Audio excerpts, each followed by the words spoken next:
Namaste, my dear friends. Today we will cook Palak Paneer. First, take the spinach, boil it. When your spinach is ready, you put it in a cold water. Then you can put your spinach in a blender.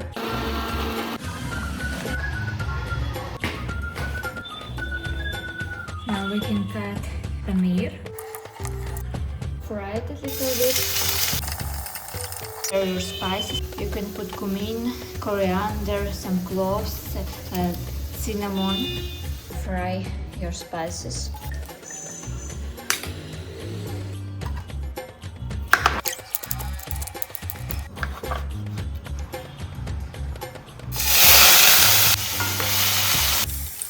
Now we could add the palak.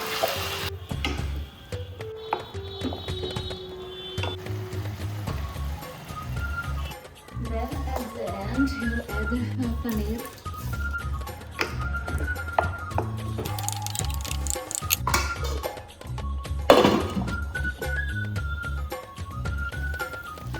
So your Palak Paneer is ready.